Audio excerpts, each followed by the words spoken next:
Chaud sur toute la France en cette fin de semaine, des températures au-delà des 35 degrés et des conséquences sur la pollution de l'air. Les particules d'ozone voient rouge également. Un conseil à limiter les déplacements et les sorties pour les personnes les plus fragiles. Dernière ligne droite pour les candidats avant le second tour des élections législatives. Dimanche, le grand classique, c'est la distribution de tracts sur les marchés. On peut aussi faire appel à des personnalités connues ou alors à des anciennes ministres. C'est ce qu'a fait Olivier Véran. Et puis le Hero Festival sera de retour à Grenoble samedi et dimanche à Alpexpo après 3 ans d'absence. 20 000 personnes sont attendues dans les univers super-héros, manga, viking ou encore jeux vidéo, avec aussi des acteurs iconiques. Mais c'est le directeur général et créateur du Hero Festival, Marc Lefebvre, que je recevrai dans quelques minutes pour nous donner le programme. Bonsoir à tous, ravi de vous retrouver dans ce JT du jeudi 16 juin 2022. Du lundi au vendredi à partir de 18h, l'essentiel de l'actualité du Grand Grenoble. Dites 33 degrés et au-delà, les températures de cette fin de semaine sont inédites aussi tôt dans l'année. De fortes chaleurs qui ont aussi des conséquences sur la qualité de l'air, comme nous l'explique le directeur d'Atmo Auvergne-Rhône-Alpes joint cet après-midi. Depuis le début de la semaine, on a une qualité de l'air qui est dégradée. Et là, aujourd'hui et probablement pour les prochains jours, on a une qualité de l'air qui va encore plus se dégrader et devenir mauvaise. Tant qu'on aura des concentrations, des températures qui sont élevées et un ensoleillement qui est important, on va avoir des concentrations d'ozone qui vont avoir tendance à augmenter. Parmi les polluants qui sont précurseurs de l'ozone, il y a effectivement les polluants issus du trafic routier. Et là, il y a une précaution, je dirais, qui est simple pour tous ceux qui le peuvent, c'est de réduire ses déplacements et de rester à l'intérieur. Et si on doit sortir, notamment pour faire des activités physiques, plutôt le matin, tôt le matin ou bien tard le soir, parce qu'en milieu de journée, quand l'ensoleillement est le plus important, c'est là qu'on a des concentrations d'ozone qui sont également les plus importantes. C'est-à-dire que l'ozone va agir en venant oxyder les premières cellules avec lesquelles il va rentrer en contact. Donc ça va être nos muqueuses oculaires ou bien nos muqueuses respiratoires. Pour les personnes les plus robustes, ça va un peu avoir les yeux qui piquent et un peu tousser. Et pour les personnes plus sensibles, que sont les jeunes enfants, les personnes âgées, mais aussi les sportifs, eh bien là, on peut avoir une dégradation un peu plus profondément dans l'appareil respiratoire, causer des crises d'asthme, voire jusqu'à des maladies cardiovasculaires. Et à partir de la toute fin de semaine, les températures devraient retrouver des niveaux plus raisonnables qui permettront la dispersion des particules d'ozone. Chaude ambiance également dans la première circonscription de l'Isère. Après un débat de premier tour sans Olivier Véran la semaine dernière sur Télé Grenoble, officiellement pour raison d'agenda trop chargé du ministre, cette fois c'est son adversaire Salomé Robin pour la NUPES qui n'a pas souhaité débattre contre celui qu'elle a qualifié de bête médiatique. L'étudiante qui ne compte que 1700 voix de moins qu'Olivier Véran au premier tour a préféré se concentrer sur le terrain. Lina Badreddine est allée à la rencontre des deux candidats ce jeudi matin. Faire campagne pour une élection dans laquelle le taux d'abstention s'élève à plus de 50% au premier tour en France. Sur la première circonscription de l'Isère, les abstentionnistes étaient moins nombreux, 43%, et ce sont eux que la candidate NUPES Salomé Robin est venue chercher. Et on voit bien que nous, on a été très favorable à Grenoble, je fais 47%, et que du coup, il faut remobiliser également cet électorat parce que c'est pas acquis. Il faut également aller dans les quartiers où on a fait un moins bon score pour montrer qu'on est encore présent et que voilà, on est là. Et donc le but, c'est vraiment les abstentionnistes, donc on fait du porte-à-porte, du tractage sur les marchés. Nous, on mise beaucoup sur les quartiers populaires, notamment à Tesser, parce qu'on sait très bien que si les gens votent, c'est favorable pour nous et on augmente, on monte le score, quoi. Et les chiffres sont serrés entre Salomé Robin et Olivier Véran. Alors, le candidat Ensemble a choisi de bien s'entourer. À ses côtés, l'ex-ministre et députée Geneviève Fioraso, qui a lancé Olivier Véran dans la politique, est venue le soutenir. Et pour cet entre-deux tours, l'ancien ministre de la Santé et des Solidarités s'est décidé à mener une campagne plus musclée que pour le premier tour. J'étais hier au CHU, hier soir j'ai dîné au Sapet avec des dizaines de personnes qui voulaient discuter du projet, qui avaient parfois des doutes, parfois des espoirs. Et donc vraiment ce contact permanent avec les habitants est une façon aussi, entre guillemets, de faire campagne sans faire campagne. Les gens, ils savent ce que je peux apporter pour ce territoire, les engagements que je porte et la détermination que j'ai à les servir. Cette campagne est aussi et surtout celle de sa suppléante Servane Hugues, car c'est elle qui siégera à l'Assemblée nationale si Olivier Véran est élu. En cas de défaite, le neurologue devrait démissionner de son poste de ministre et Servane Hugues retrouver ses activités associatives. Moi, principalement, j'ai fait beaucoup de marchés pour aller à la rencontre effectivement des citoyens. On est aussi dans le collage des affiches, dans le tractage. Voilà, on est vraiment... En 2017, Olivier Véran avait été élu député avec 68% des voix. Et ce jeudi à 20h, retrouvez le débat de la 3e circonscription en collaboration avec le Dauphiné libéré entre la NUPES, Elisa Martin et Émilie Chalas, candidates ensemble.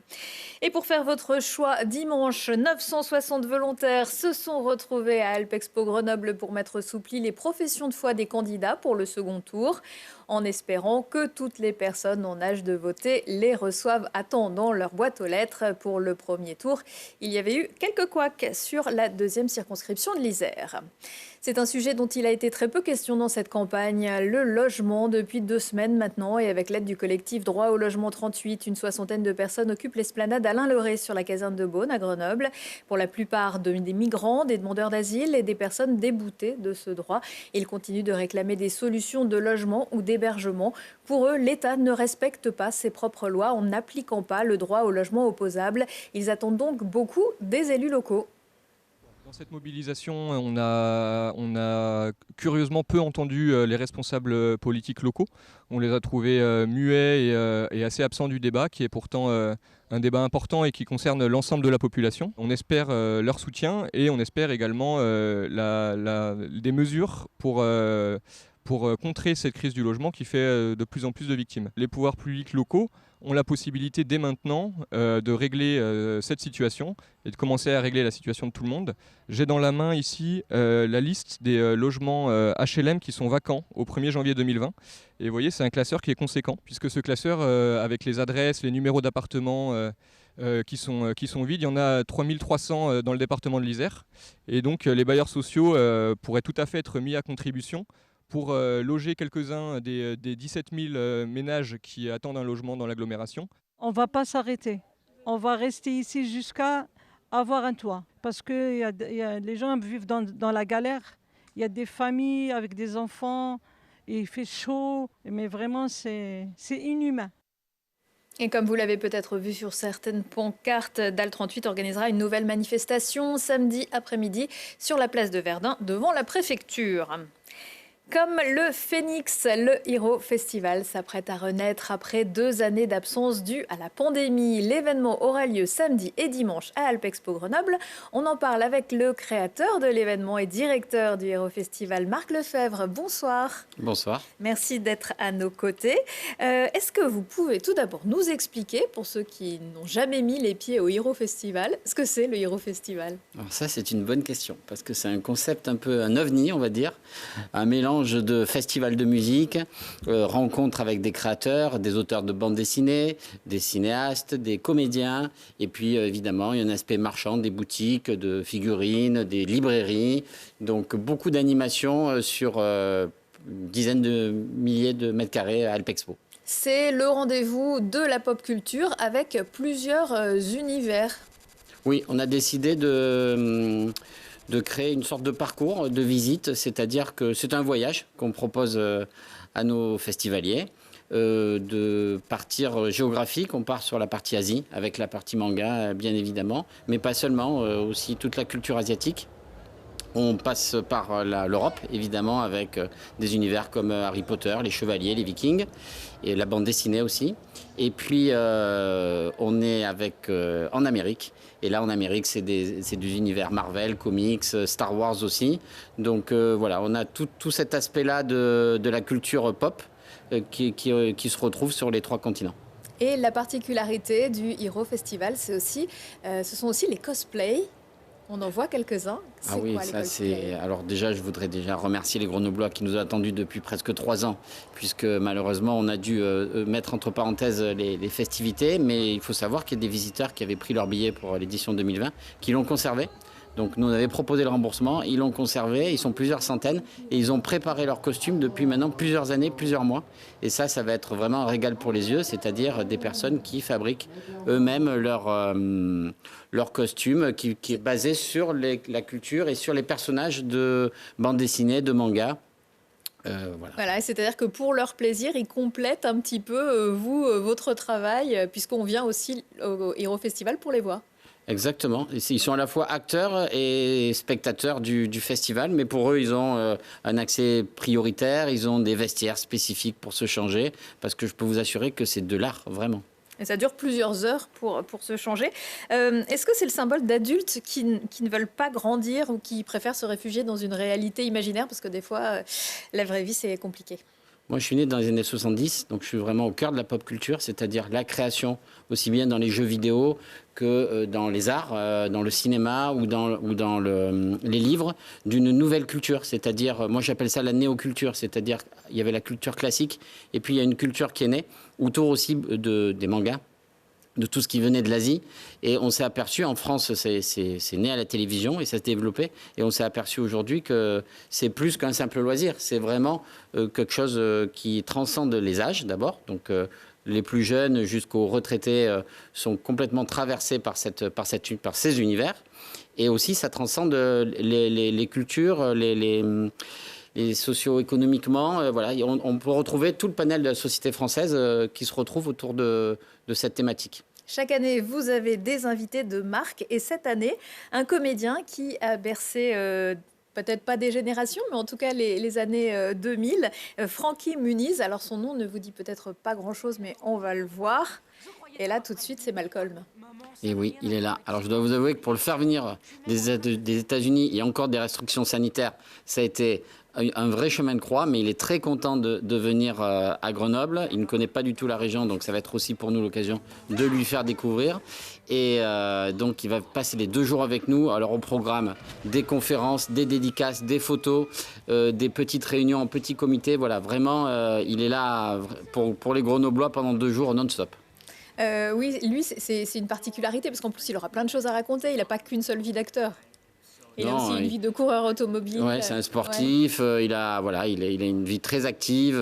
Ça s'est pas arrêté à la série, même si c'est vrai que pour beaucoup de festivaliers qui vont venir. Mais c'est une série qui pourtant a été programmée il y a plusieurs années et que l'on voit encore, on le connaît. Bien sûr, encore. Qui est éternelle. C'est de la culture, qui est éternelle. Éternelle également la série Kaamelott. On aura la chance de rencontrer également l'un des acteurs de Kaamelott qui joue un rôle emblématique, le Burgonde. Ah oui, on l'adore, c'est Guillaume Briat, c'est un très grand acteur. Et c'est un très grand acteur de théâtre. Comédien. Tout à fait. Voilà, Guillaume, il est multifacette. Il fait aussi du doublage. Il est au théâtre. Vraiment, vous allez voir, c'est vraiment en plus quelqu'un de très accessible, très simple, qui va vous parler des métiers, qui va nous faire des masterclass pour nous expliquer comment ça se passe, surtout dans ce genre de série, pour les prises, les tournages avec les autres acteurs. Il a aussi pas mal, on ne dirait pas, c'est très écrit Kaamelott, mais il fait aussi beaucoup d'improvisation avec Astier, donc voilà, c'est très intéressant ce qu'il va nous raconter. Et puisque vous nous parliez de doublage, vous aurez également, on pourra également rencontrer un comédien de doublage, une voix qui est devenue aussi célèbre, la voix française d'Harry Potter. Oui, avec un acteur qui s'appelle Kélian Blanc, qui est parisien et qui lui aussi va nous parler de tout le travail qu'il fait autour de cette saga. Puisqu'il est vraiment, il est enfant, il a commencé la saga enfant et maintenant il est adulte et il a continué aussi. On a la chance vraiment d'avoir un beau plateau pour notre retour à Grenoble. Est-ce que vous préparez déjà le prochain Héros Festival? Alors laissez-nous terminer dimanche. Ça va chauffer à Alpexpo, je peux vous dire, parce qu'on attend 20 000 personnes et à mon avis même un petit peu plus. Donc je conseille vraiment aux festivaliers, aux personnes qui veulent venir, de prendre leur billet en avance sur herosfestival.fr parce que les queues vont être importantes. Mais on a assuré un bon dispositif pour que les gens puissent participer et rentrer facilement sur Alpexpo. Le parc est très bien ventilé. On a 30 000 m² d'espace avec un espace aussi extérieur ombragé. Vraiment, on est très très content de l'accueil qui nous est réservé à Grenoble. Merci beaucoup Marc Lefebvre. On connaît désormais la programmation du prochain cabaret Frappé. Il aura lieu du 15 au 20 juillet et bonne nouvelle, c'est le retour au Jardin de Ville de Grenoble après une édition annulée en 2020 et puis au Parc Paul Mistral en 2021. L'événement est toujours gratuit avec plusieurs artistes par soirée. Parmi les têtes d'affiche cette année, Terre Noire, Aloïs Sauvage, Ouichon et bien sûr des artistes locaux, des produits locaux à boire et à manger et des activités, des découvertes et des lectures. Également dans l'agenda, le 3e BD spectacle du collectif Projection vendredi soir au théâtre Sainte-Marie d'en bas de Grenoble. L'humain, c'est d'abord la BD de Toubs et Edmond Baudouin qui sera d'ailleurs présent à la soirée. Du côté de la Roya, ce fleuve des Alpes-Maritimes, le collectif retrace un parcours entre réfugiés et aidants et choisit une nouvelle fois de relayer dans leur propre paysage, scène et écran, la parole de celles et ceux qui d'habitude ne l'ont pas. Retour de l'actu à 19h, 21h, 23h et en replay sur télégrenoble.net. Je vous souhaite à tous une excellente soirée.